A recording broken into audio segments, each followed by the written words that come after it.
Please welcome Holly Willoughby.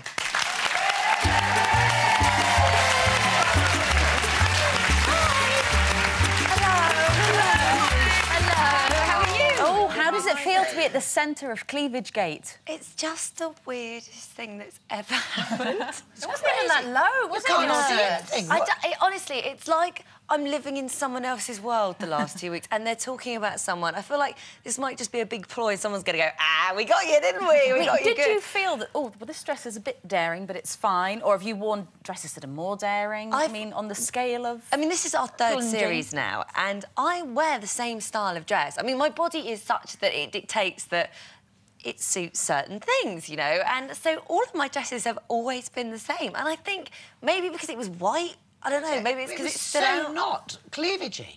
It wasn't cleavagey. Thank you. Do you know, I found the whole thing. I don't know if you... Would you not like to be taken a little bit more seriously? It's like, oh, it's a female presenter, let's talk about her breasts. I found it a bit tiresome. Well done. Well said. Well, yeah, I guess so. I mean, it would be nice. I guess, yes, you're right. It would be nice if actually all the publicity was about something like, oh, isn't she lovely? And isn't she wonderful? She did do a good job. At her job. Yeah, that would be nice. But it does, you know... Unfortunately, those are the things that get the attention. I mean, you have been, you know, your career has been sort of launched by your looks. You're very beautiful. You're a teen model, weren't you? But you've never sort of subscribed to the super skinny thing or been pressured to kind of get into that? No, definitely not. It's something, you know, I love food. You know, I love cooking food. I love all of that. And I will never be that shape. I will never bow down. I don't know whether that's what it was. I don't know whether it's because people are so used to seeing kind of these very, very skinny girls on TV. So when they wear that, if they wore that same dress, they might not have these bumps and lumps in them because they're so tiny. So I don't know whether it was because people suddenly saw...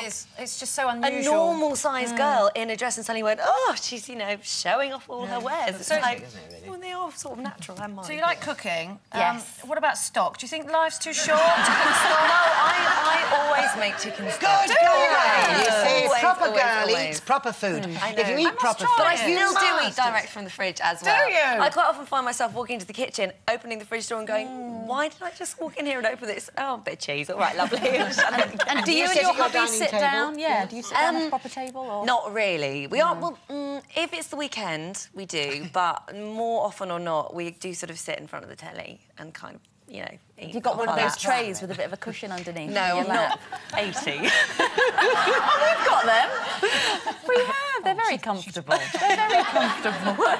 Do you like a drink, Holly? I do. And I know when you were saying often it's somebody who might be a bit of an alcoholic themselves who puts people through a bad time when they don't drink. I'm actually quite like that. I sort of get... And I know it's wrong, but if somebody's sitting there and we come out for a night and a friend would go, oh, I drove, I kind of get a bit like... Why have you driven?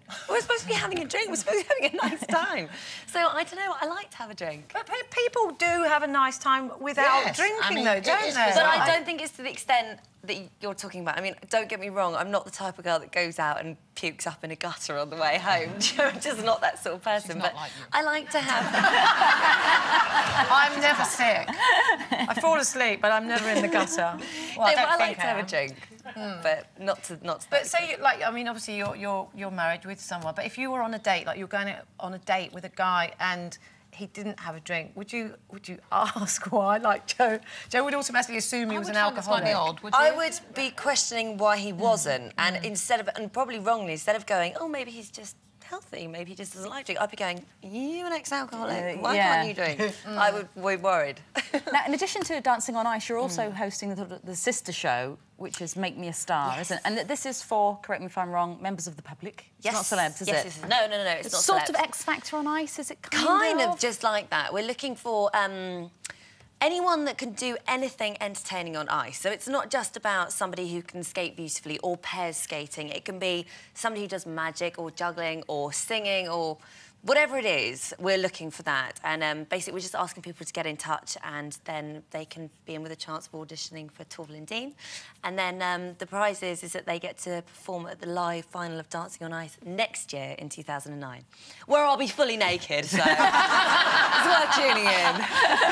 I read somewhere that you like the show best when you're watching the celebs when they fall over. There's a bit of you that's kind of...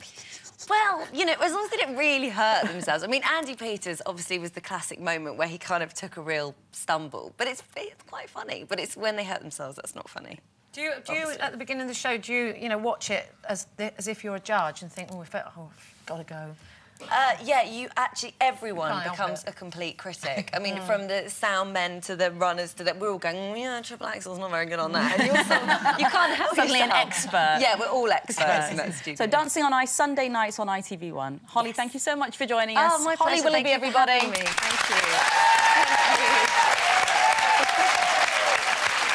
That's your lot from us today, but don't forget, join us tomorrow when All Hail the King will be here from ITV1's The Palace. It's actor Rupert Evans. Bye for now.